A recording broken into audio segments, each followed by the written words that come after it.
Welcome to Wellness and Wisdom with me, Dr. Nadu Tuwakli. Here you can expect to hear conversations about everything women over 40 care about. From optimal wellness and peak performance, from intimacy to travel and finances and more. I will be speaking to interesting women and sometimes men to educate and motivate you to live your best life. If you want to find out more, please head over to my website, drtwakli.com, or subscribe to my blog. You can also read my book, Sex, Sanity, and Sleep. We are in this together. Today I have the honor of speaking with Dame Elizabeth Anionwu. Earlier this month, I heard an interview that she had given a few years ago on BBC, and I was struck by the similarity of her story to that of my mother and her siblings. They are currently in their 90s, and whereas their physical condition and resilience is something to marvel at, psychologically, all three of them are a mess. They refuse to talk about their childhood. As a result, my siblings and I and my cousins are all intergenerational victims of their trauma. I am amazed at how open Dame Anionwu is about her background. My parents, three mixed race children, as they're called in England, or in the States, we call them biracial. Three children dropped off at an orphanage, and they stayed there during the war until they got moved. But the podcast today is not about me. It's about Dame Anionwu, and she's given me permission to call her Elizabeth.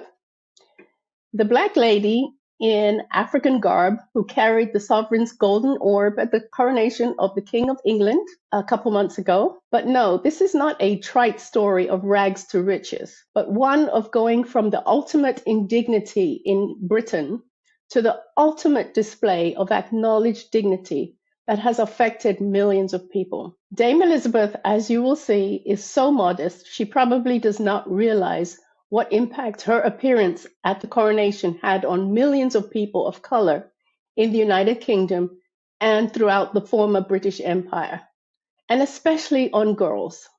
I would have featured Dame Elizabeth's story regardless of being at the coronation because of the power of her story. But obviously the coronation was the icing on the cake. There's so much to talk about, so it's going to be a two-part podcast. And in the first part, we'll talk about her incredible childhood experiences being Black, Catholic, and institutionalized in the UK, and the rest of her personal life as she grew to become a national figure. She's given me permission to ask her anything. So watch out, I really will. In part two, we'll talk about the role that she played in promoting sickle cell treatment in Britain's health insurance plan, the National Health Service, and then discuss how she sees life in the third quarter and how she plans to continue giving back. So let's jump in with a spoiler alert. I don't know if you're aware of how much fascination Americans have with British royalty, but it's huge here. Welcome, Elizabeth. Tell us about it. You played an important role at the coronation of King Charles recently. It seems just as improbable, but virtually impossible, yet it happened. Can you describe what happened and how you felt? Yes, of course. But firstly, thank you so much, Nadu, for inviting me onto your podcast platform. It's a huge honour, and I'm extremely grateful. The reason I think that I was invited to take part in first of all, to be invited and then also to take part in King Charles III's coronation took place in May 2023. We go back to November 2022. People who watched the coronation have noticed that I was one of two Black women involved with the carrying one part of the royal regatta. I carried the sovereign's orb. My very good friend Baroness Floella Benjamin, a very well-known television presenter in this country of Trinidadian origin, she carried like a sword. I don't know the correct name for it, but it was the scepter. The scepter, thank you. You see, I should know this, shouldn't I? I'm revealing how dippy I can be at times, but that's our human side, isn't it? So last November, both of us were awarded the Order of Merit by King Charles III. So Baroness Benjamin and we were the first two black women to be honoured in this way. The Order of Merit, only 24 people at any one time can hold this award, and it's in the gift of the monarch of the time. And in fact, it was the late Queen Elizabeth II, literally weeks before she died, had signed off 6 new members of the Order of Merit. As I've said, myself and Baroness Benjamin being included in that 6. So fast forward now to the coronation. We were both invited to take part, and there was a military gentleman who was carrying the crown in between us. So just so that if people can recall when they were watching the procession that came in with the royal regalia. It was a huge shock when I got a phone call inviting me to take part. It really was a shock. But I linked it with the Order of the Merit that I'd been awarded, as I've said, a few months earlier. When I got over my shock, I also realised, actually, this is an historic occasion. It is unbelievable that somebody who had grown up in a children's home in England for the first 9 years of my life, and who had watched the previous coronation, which was 70 years ago, Queen Elizabeth II. I was 6 then, and I remember watching it on a black and white screen in the children's home. So I think this shows, these are stories that I think can be helpful for people who feel overwhelmed and think nothing's ever going to happen to them. They're not valued for whatever reason. And that's how some of us have felt in childhood. And 70 years on, you're part of this historic occasion. Very weird, but very enjoyable though. So I've seen the picture of you carrying the orb, and you look awfully serious. I think be worried, Nadia, are you going to trip over? Come on, it's a serious occasion, and I wanted to make sure I didn't do anything wrong. But something, I realised the solemnity of this historic occasion.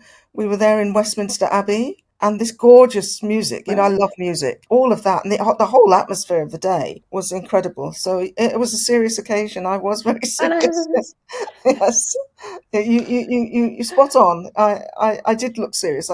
Even I noticed it afterwards when I watched it, on the television.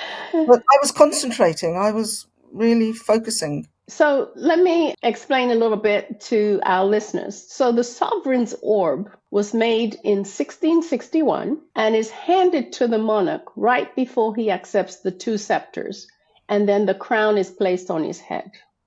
And it's part of the crown jewels. It's got emeralds and diamonds and sapphires. Can you describe it? Was it heavy? It weighs about 3 pounds. It's not that heavy. It was comfortable to carry. It was on a sort of felt-lined tray. There was a dip in it, so there was no worry about it tipping over and falling onto the floor.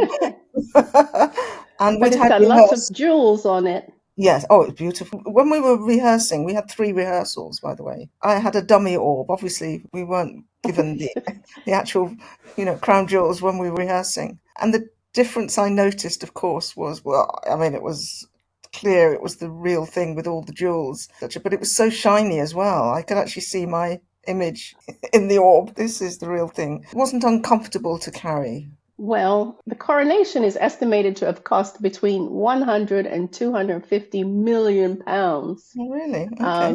Which is a lot of money for a one-day event. I know that has nothing to do with you, but it's pretty mind-boggling for a country that's in recession. Mm-hmm. This was not the first time you had contact with the royalty, right? Tell us about your previous trips to Buckingham Palace. Okay. I think the first one was when I was awarded the CBE. This is part of the British honours system. It's quite hierarchical. It's sort of like military hierarchy. But I was awarded Commander of the British Empire in 2001, where I went to Buckingham Palace with others that were given awards. Quite a lot of awards are handed out twice a year in this country. And it was the then Prince Charles who pinned my medal onto me. And I was there with my family.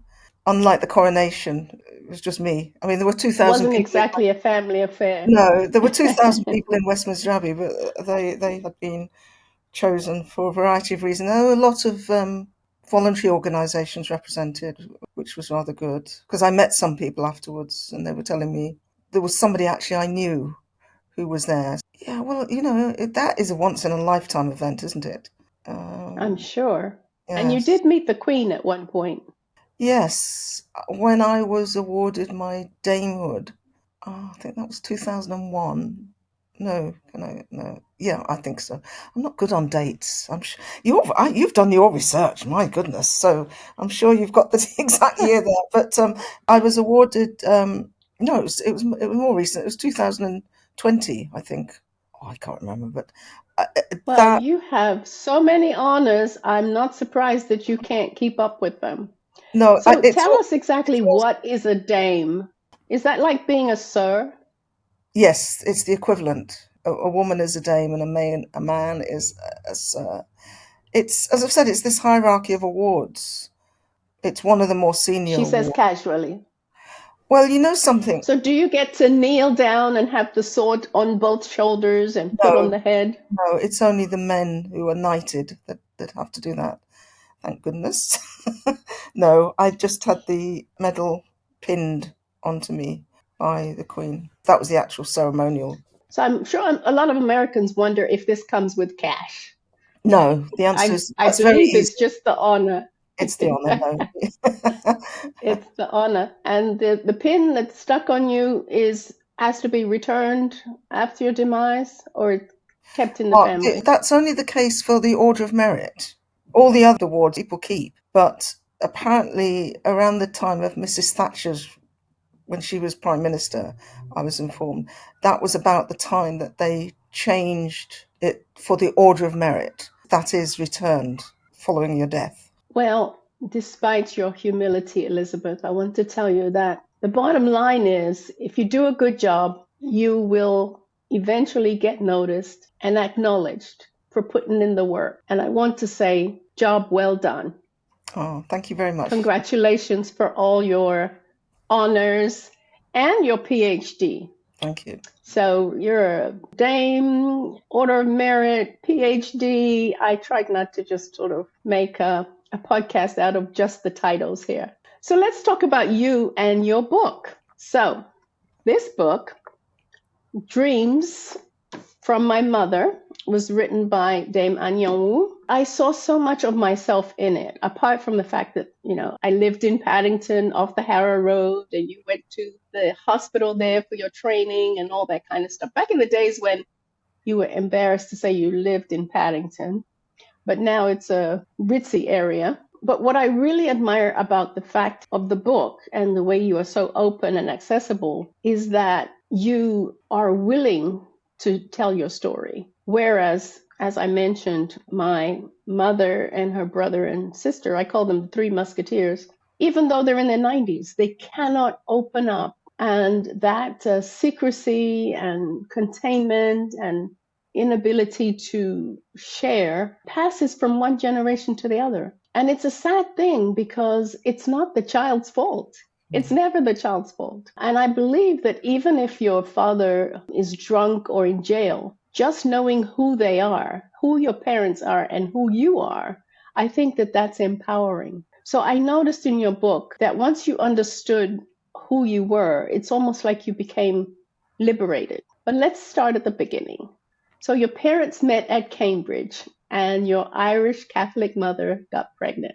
What happened? So Yeah. my mother, aged 19, was in her second year classics degree at Cambridge University, Newnham College. And by all accounts, she was an incredibly intelligent woman. She had been identified as a gifted child and had won a scholarship. She came from a working class Irish British background, if you like, because it was her grandparents who were the immigrants to Liverpool from Ireland in the 1880s, something like that. And her parents, my grandparents, were both born of Irish heritage, both of them, in Liverpool in 1896. My mother was born in Liverpool but grew up in Stafford, which is in the Midlands in England. And obviously everybody was expecting great things of her. She was the first in her family to go to university. Classics is not the easiest of subjects to study, Latin and Greek. Right. And then she got pregnant. And we talk a lot now about intersectionality, and this definitely impacted on my mother because we have working class, we have religion, Roman Catholic, very devout Roman Catholic family. We have education because she got this scholarship to one of the most prestigious universities in the country. One could go In on. the I mean, world. and then the pregnancy outside of marriage, illegitimacy as it was called, illegal. And then also another term that we don't hear used now is that she gave birth to me a half-caste child. In other words, a mixed race, biracial, as you refer to. I mean, my goodness, there were so many areas that she had challenged the establishment and the mores of the time and religion. And yeah, it couldn't have been easy for her at all. And that's why she kept it all very secret. It wasn't until after my birth that they realised that my father must have been black. She didn't reveal any of that. She was ashamed, but she was also very obstinate in that she wasn't going to be railroaded into having me adopted. She made it very clear she wasn't going to give me up. Everybody was wanting her to continue her degree because she was considered a first-class student, expected to get a first-class degree. But she chose to drop out, much to the horror of Uh-huh. her family. Now, did you ever go to Cambridge where you were conceived and imagine how the young lovers felt and how it was back in those days? It wasn't that long ago that I did it. It was before the pandemic, and my memoirs generated a lot of interest, and I get invited to give talks all over the country. And Cambridge was one such place where I was giving a talk. And it was a lovely summer's day, I remember, and it was a health service organisation. I remember that as well. And during the lunch break, one of the members of the audience came up to me and said she had read my book and had been very touched by the fact that Cambridge was a significant place for my parents and obviously Featured. for me because I was conceived there. And she said, had I ever visited Newnham College? I said, no, I've never. So she offered to take me there. And we went in and, you're able to walk around a little bit. She took me to the dining room, these lovely eating areas, Oh, dining areas, I should yeah. say, where the students, these are elite. Oxford and Cambridge are the Yale and Harvard, I think, of the United States. I mean, these Yeah. are the elite universities, no doubt about it. And Do they so still wear the gowns to go to the dining room? I think They so. used to have to wear their robes to go to meals. Do you know, I don't know too much about it. I've seen pictures of it, so I presume they do. But when I went, it was the holiday period, so there weren't any students. They weren't in session. It was really surreal to be there. And obviously, I was thinking about, particularly when I went to Newnham College, I'm thinking, my goodness, my mother would have walked these walks, would have been in these gorgeous grounds. Oh, and I mean, it was just beautiful. Yeah. Absolutely glorious. And for a working class woman to be there, I was sort of trying to imagine how she must have felt being transported into this other world. I mean, it is an other world. And it's a very privileged world. And that the studies were first class and the tutorials that she would have had, and the libraries, everything that was available to And such there students. weren't that many women back in those days. No, there weren't. You're So absolutely she right. was a pioneer. Well, she was a very brilliant woman. She definitely was. But understandably, in that era, the stigma, of being an unmarried mother was somewhat insurmountable. And then to be Catholic and have a black baby, one can only imagine the pressures that she was under. So you were taken to a care home, which was Roman Catholic, run by the nuns and the priests. And when I read your book, I realize how much influence Catholic Church has over people in the community. It's interesting to me how you refer to it as a care home, because I think that that's a little oxymoronic, because these days one doesn't want to be politically incorrect. But if we're actually honest, it's anything but care that's going on there. I mean, it's back in the day, it was an orphanage. You're absolutely right. For a lot of people who've written such traumatic narratives, it's not the case for myself. I would say I was in care. Mm-hmm. Because actually, and I can't totally work out what was going on, why I had I did have some negative experiences, but not to the extent that Right. you read about. And I think it was because I think my grandfather, I think he had a good relationship with the local priest. He was a devout Catholic. I think he was seen as a middle, socially upwardly mobile. He was a civil servant. So although they'd come from working class background, my grandfather had already started to climb the social ladder, so to speak. And certainly then my mother getting a scholarship to Cambridge University in 19 1945, I mean, they would have been treated differently.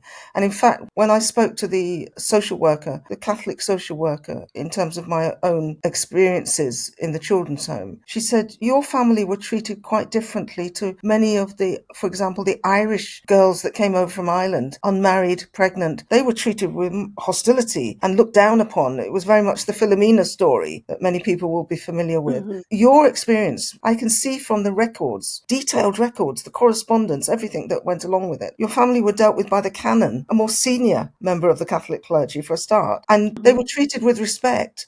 And people were bending over backwards to help your family because everybody wanted your mother to complete her studies at Cambridge University. So all the status issues and support that came in as a result of that. Just from reading Philomena, I know my case was totally different. Was a little different. It's amazing how much detail they used to write down back in those days. I was just looking at my mother's dossier this morning for the first time, I will admit. Oh. And I noticed that some of the comments, they said, her skin is getting darker, her features. I mean, they sort of write every single thing down. Just linked to that, it's not in terms of what was written down, but going right back to the fact that my mother was so stigmatized, she wouldn't reveal anything about my father. So it wasn't until I was born, and then when my grandparents came to see me, my maternal grandparents came to see me, of course, the Irish nun Surprise! said, look, to be sure, the baby's a little dark.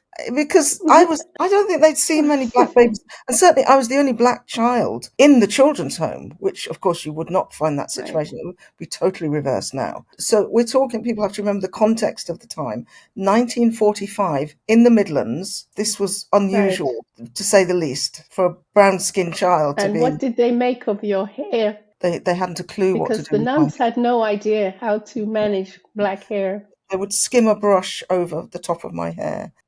They didn't know what to do with it. And sometimes they would try and tie a red bow. They'd take a tuft of my hair, and it would be very painful because I didn't have that much hair, obviously, to tie a ribbon. And they would tie it very tight because they realised otherwise it would drop out quite easily.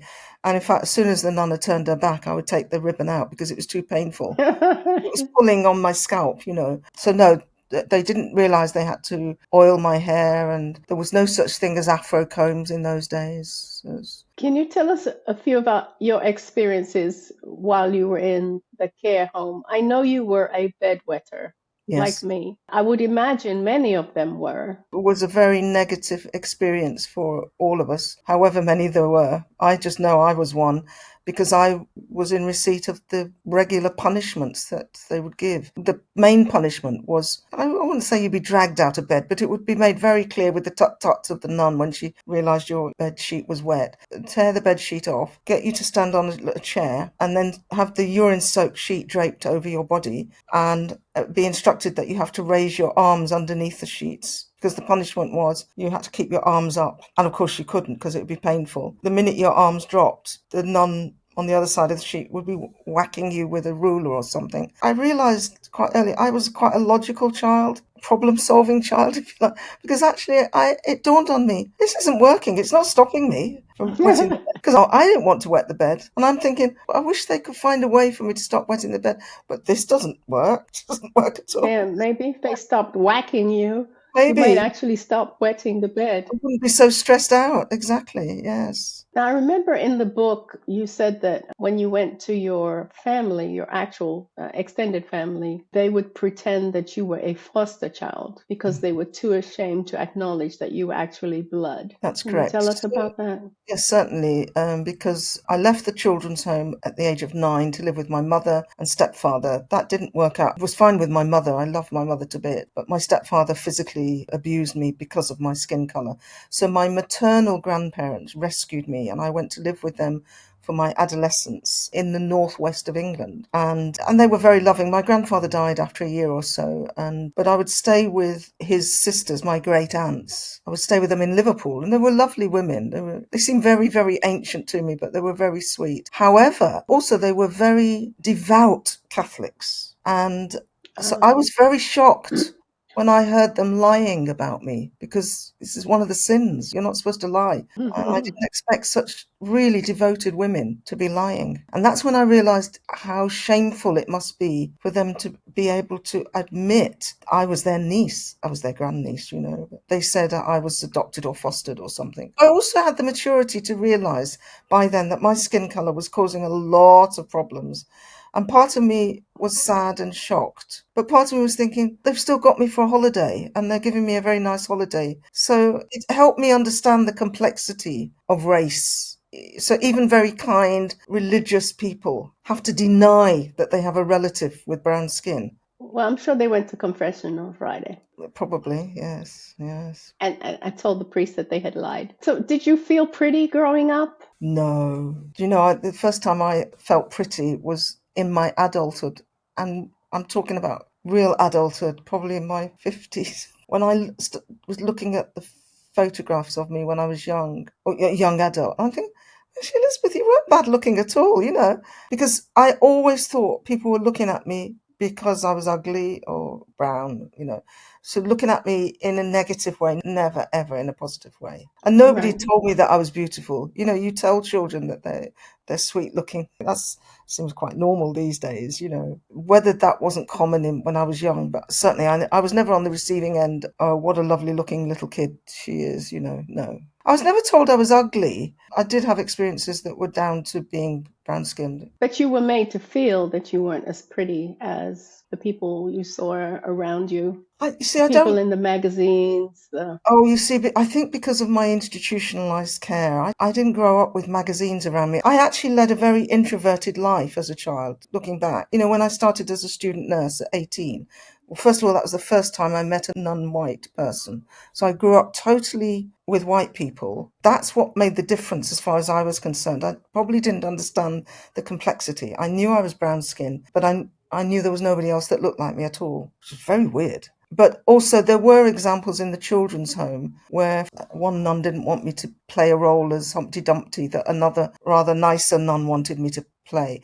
And watching two nuns argue about this, I'd never seen nuns argue at all together. And so again, I had those mixed feelings. One, I was very anxious because I wanted to be Humpty Dumpty. I was a bit of a show off. I wanted, excuse me, this is my role, you know, internally talking. But on the other hand, really pleased that there was one nun fighting on my behalf. Someone was standing up for you. Yes. So they were very mixed emotions, which balanced each other out in a way. So I don't think I was hurt by it, but not for long because my nun won and I was Humpty Dumpty. I think I would have been traumatized if I wasn't Humpty Dumpty. So I had a So did champion. you fall off the wall Like, listen, I fell off that wall. Like I was over the moon with about drama?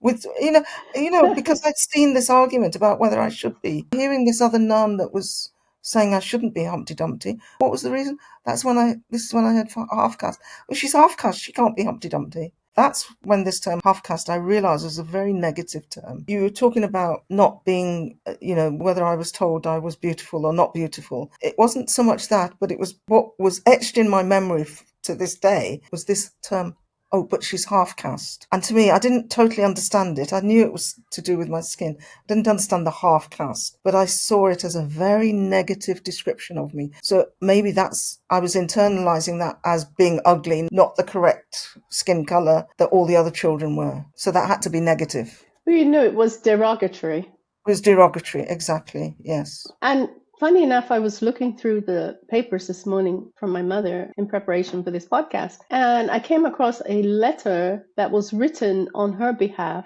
for her to go to a school. And they said that she was well qualified, although she is half caste, but a good kind. That was in the letter of recommendation to the school. Well, the reason I asked you that is because I grew up in London and I never thought much about my looks.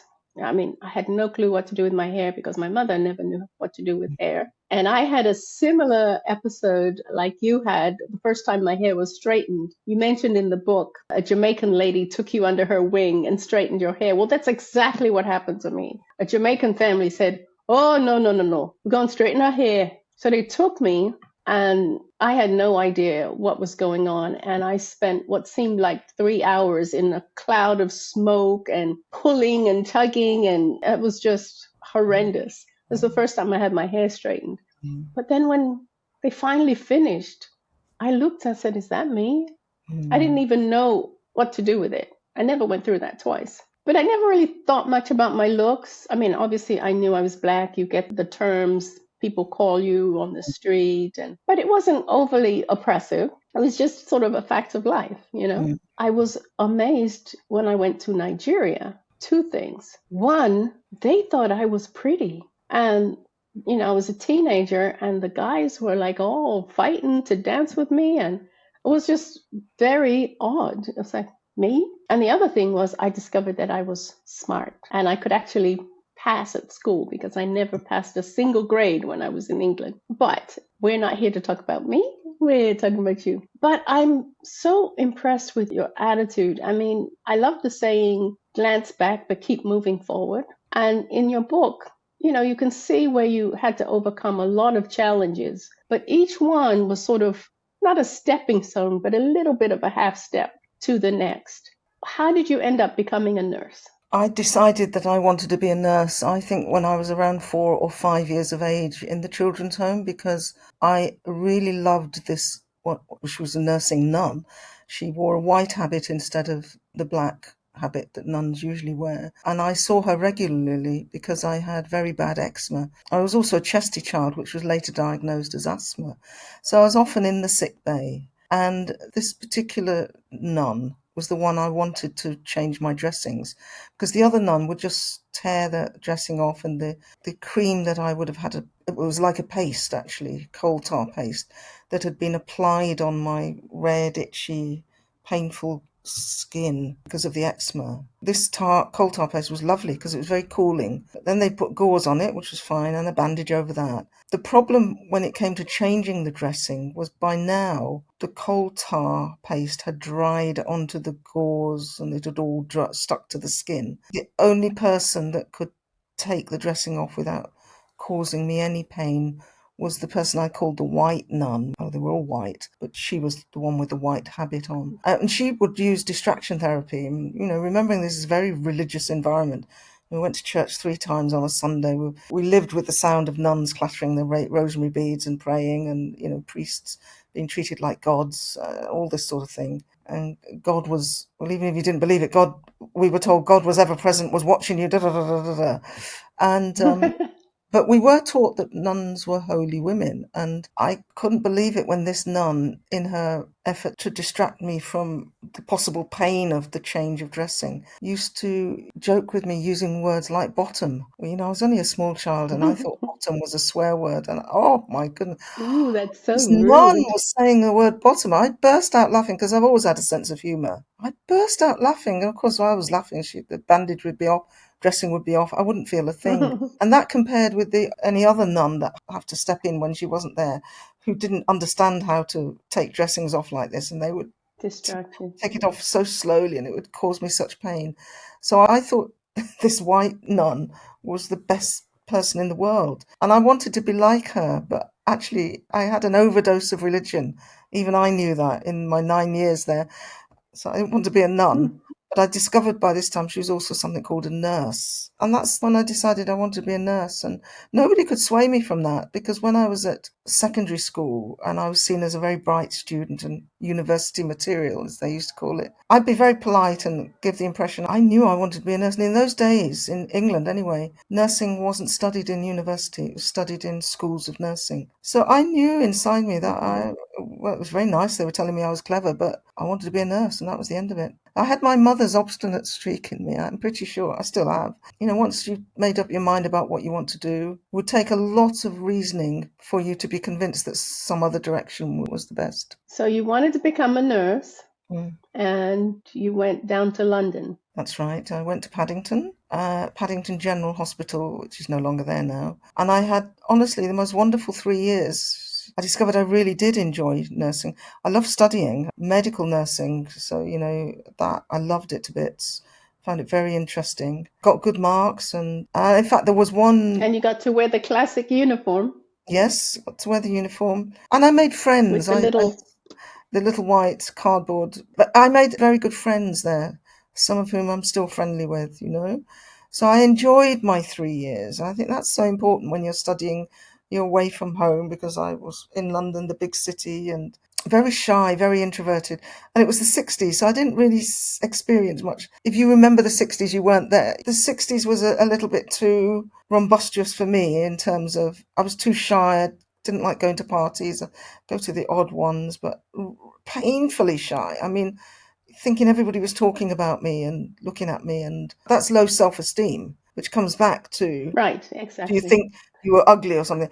It wasn't just my face, I just felt rubbishy. When it came to men, oh, I was so frightened and shy of men. And if I was at a dance, as has happened once, and a black guy came and invited me to dance, I just ran out. I was scared of men, but I was scared of black men. And I think this is all part of the era. And I didn't have any role models. I didn't know who my father was then. And You talk about being very shy. I also was extremely shy. So I yeah, can relate to that social awkwardness. And you're mm, right, it's due to a lack of self confidence and self mm, esteem. But some of it also comes from being invisible mm, and also not wanting to attract attention because that attention is invariably negative. You yes. don't get the positive reinforcement. But look at you now. Who would have guessed? So you became a nurse and then you started on your, it wasn't your quest at that point, but you ended up being the first sickle cell disease nurse in England. And I think that that took about 15 years span between, or was it longer? So I became the first sickle cell nurse in 1979. I qualified as a nurse in 1968 and then as a Hmm. health visitor in 71. So 8 years So later. can you explain what a health visitor is? Yes, as a public health nurse, it's somebody who in this country does a lot of home visits. And the reasons for that is to enable parents to understand child development, support them with feeding their children, infant feeding. I dealt particularly with mothers and young children. The whole immunisation vaccination programme, you were responsible for Right. organising that the children got their jabs. And I think in England, the vaccinations used to be given at home, correct? Mothers No, didn't necessarily need to bring no, the children to the clinic. No, the main immunisation programs would be in the clinic, but the first one they had, the BCG against The tuberculosis, babies. that would be done Hmm. in the home. Yes, that would be. But as they got a little bit older, once they start their main immunisation program, they'd be invited up to the child health clinic to have that done. So it was the health visitor's job to make sure that they kept up to date with their Yes, vaccinations, the health visitor was there, immunizations. all to do with child development in terms of the health of the child. So yes, immunisation vaccination program was a significant part of that, as was making sure they were growing properly, their height, their weight, and speech Right, development. All these aspects of normal child development, you wanted to ensure that you would pick up any delays in child development that might indicate right. whatever issue was causing it, for further investigation and support for the family and the child. And then after being a health visitor, Then went into teaching, and I worked for 3 years as a health visitor. And during that time is when I found my father for the first time. I found him in London, which was quite very convenient. And then the hmm, following year, 1973, was my first trip to Nigeria. And I fell in love with Nigeria. I really did. I loved the heat, the food. The family were so embracing, and the men weren't too bad. There was a good social life. I thought, yeah, I right, could, I think I could live with this. So I had this desire to live there, but my father said to me, he was very pleased, that. But he said, look, you need to come and work here at a much more senior level than you are, because you don't know the culture, you don't know the language, you just get eaten and spit out. If you come at a very right. senior level, you'll love the place. So he was the one that did career counselling with me. Nobody'd ever sat me down. He sat me down and said, how can you progress in your career? But that was good. It made me think, and I decided I wanted to go into education. So that's how I ended up becoming a community nurse tutor. I'm surprised your mother didn't try to make you think in terms of going to Cambridge. You see, I only spent a total of 20 months actually living with my mother. I didn't have a normal childhood where the family would be discussing with all the relatives and yourself, what you should be doing in life, or with the teachers probably at the school. That I think my mother was so pleased with what was happening to me. You know, I did well at school. From one of the letters I found, she's saying how intelligent I am. She didn't have any worries for me academically. I mean, she was happy that I wanted to do nursing. It would be me just informing her of what I was doing next. And she would always be What you're going to do. very supportive. I mean, she was very respectful in that sense, I think. I was very independent. You see, I'd left home by the age of 16. Uh-huh. I made all my own decisions from 16, never asked anybody. You described yourself as being a very inquisitive, questioning person in general. Yes. And yet there are many obvious questions that you did not ask your parents. That's right. Why was that? I think I was aware that these were difficult questions, that I might be trampling on people's emotions. And also, I wasn't brave enough to ask these questions, even though I wanted to ask these questions. These were very difficult questions to ask. First of all, who's my father? I mean, I didn't ask my mother about my father till I was 25. I wanted to know about him, but I loved my mother to bits, and I knew she was in difficult situations at times with my stepfather. But also, it's an embarrassing question to ask for a child to ask their mother, tell me about my dad, you know. It's not a conversation that you are coached as to how to ask those questions. Do you think you may have been a little scared about the response that you might have gotten if you asked the question? I think I was scared of how my mother would react. Would it be very embarrassing? Would it be very traumatic? I didn't know how she would react. I wasn't scared of the answer. I just felt this might be embarrassing for my mum. I didn't know what the circumstances were. In other words, what was I stepping onto? Where was this going to lead to? And I wasn't courageous at that point. I didn't really want to rock the boat. Let's put it that way. I wasn't ready for that. So do you think that kids tend to pick up on subliminal messages that certain things are not to be asked about? Oh, look, I don't even think it was subliminal. Nobody talked about my father. And as a child, if something's not talked about, you sense that maybe you shouldn't be asking questions about it, you know? Why aren't people talking about it? As I said, you don't know what's behind the curtain, so to speak. Most families have got secrets and lies. Most. This is very true. And while we're on the subject of asking questions, did you ever ask your dad why he did not come looking for you? No. In my memoirs, I listed, I think, 6 questions I really would have liked to have asked him. What did you and Mum say about my arrival? What was the impact on you? How did you feel about it all? You know, pretty basic questions that, you know, there's all this going on in your mind, and it was just easier not to ask, because if I don't ask, well, obviously I'm not stirring anything up, am I? And the other reason, though, in terms of my mom and my dad, was I didn't have much contact. Oh, I didn't have any contact with my dad until I was 25, and I didn't have much contact with my mother. So it's not as though my dad was in the local area and I'd have day trips out with him or anything like that, which would provide opportunities. Or even if he was on the end of the phone or an email in later days, I didn't know his name. I only knew my mum's maiden name because that's what she'd given me. So there was all this lack of information, uncertainty that I grew up with, and I had to be in the right place. And that happened when I was 25. I wanted to know about my ethnic makeup, because that was important. And it's critical to self-esteem. Exactly. If you had not met your father, or you had gone to Nigeria after he died, do you think you would have been a different person? Yeah, I would have been a different person. I know that my whole identity was made complete when I met my father. And also the fact that we got on well for the 8 years that I knew him before he died, and that my father's family accepted me. All of that pushed aside any of these fears that I'd had, subtly or obviously, of why it took me so long to even ask my mother, you know, or tell me about my dad. This is a big thing when nobody's spoken to you about, nobody talked about him. The triple whammy of being illegitimate, black, poor in post-war Britain, and on top of that, Catholic guilt. Yeah. But would you say that those dreams came true? The dreams from your mother? Oh, definitely. What I'm referring to there is obviously the dreams of my mother would have been to become an academic, to at least be utilizing her incredible academic abilities, which she didn't in the end. You know, she did in some ways, but she didn't in the main way. I mean, she was far brighter than I was, and I've been the one to use my abilities to the max.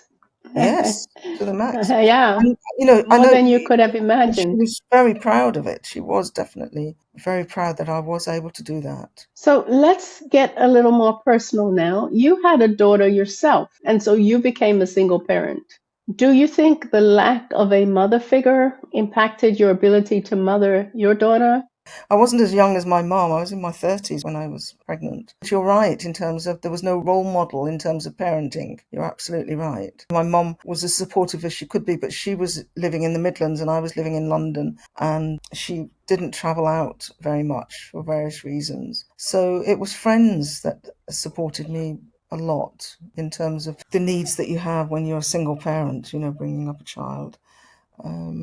I've got a lot to And thank trying them. to figure out how to do their hair. You got to braid the hair and Oh, well, you see, by that time, I could manage her natural hair because I was now able to manage my own natural hair. But when mhm. she became a teenager, I think it was actually when she was in Nigeria, interestingly enough, and her father got organised for her hair to be straightened. I was quite shocked. I'm really into natural, I have to be honest, and my attitude was when she was an adult, she could sort it out herself. Her dad.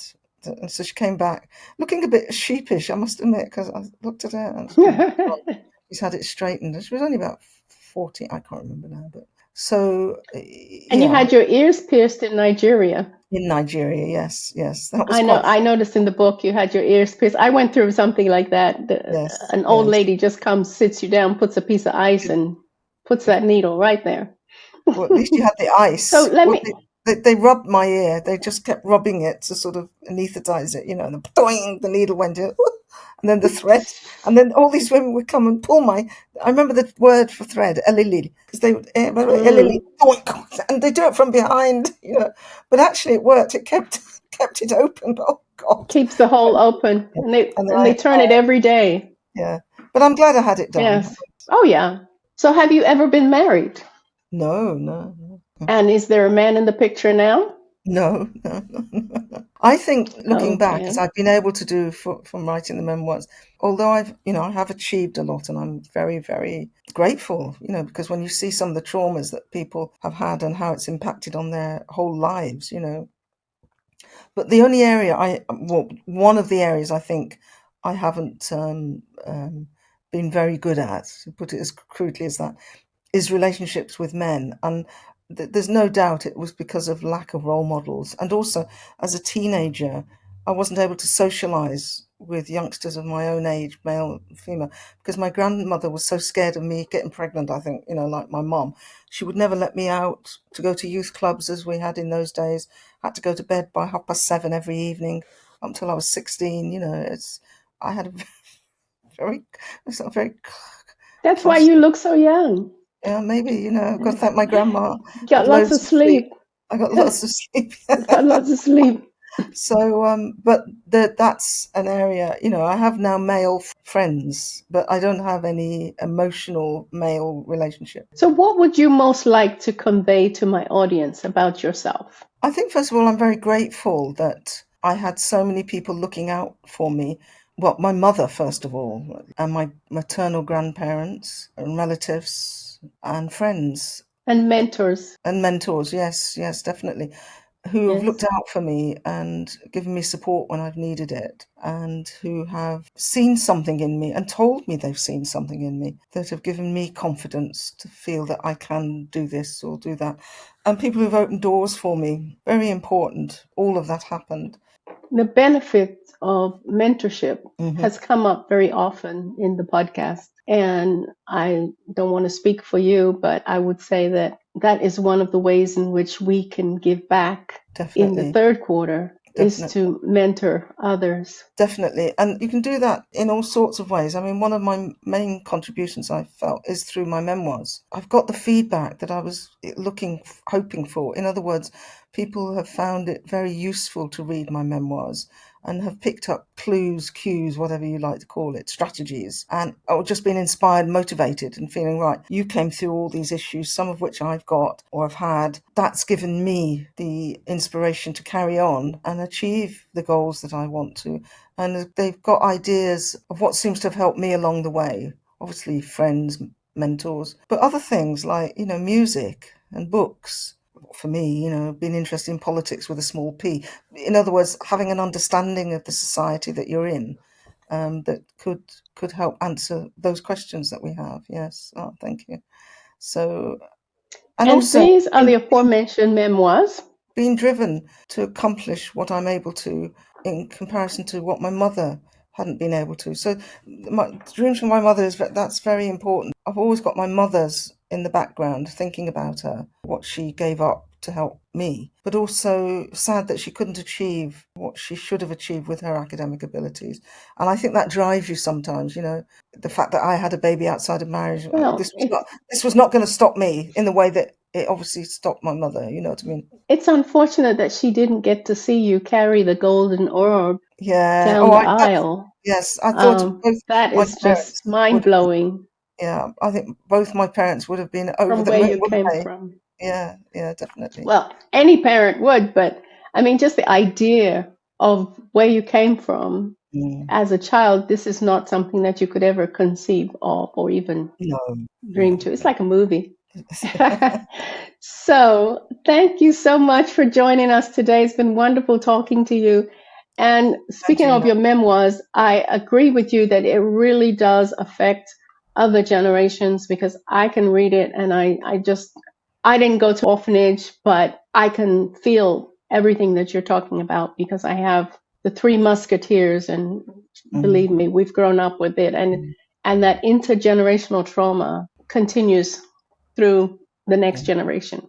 Speaking of which, you have 4 generations now from your mother, because you have you, your daughter, and a granddaughter. That's right. Yes. Can I also mention? Thank you for mentioning the book.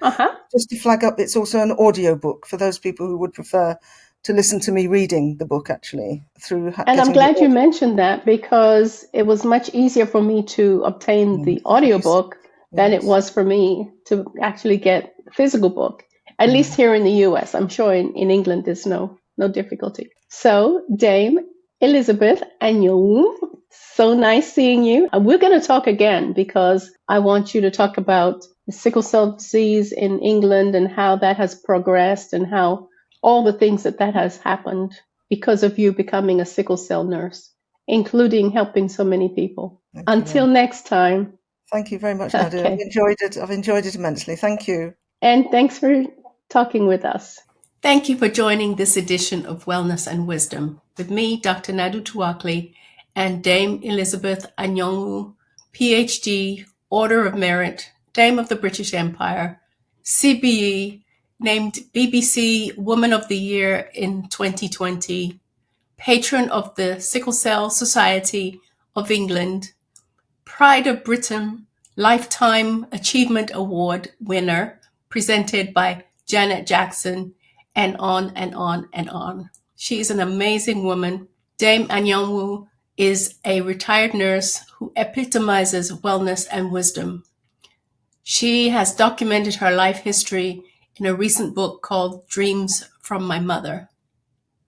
If you enjoyed this podcast, please give it a thumbs up and remember to subscribe and follow.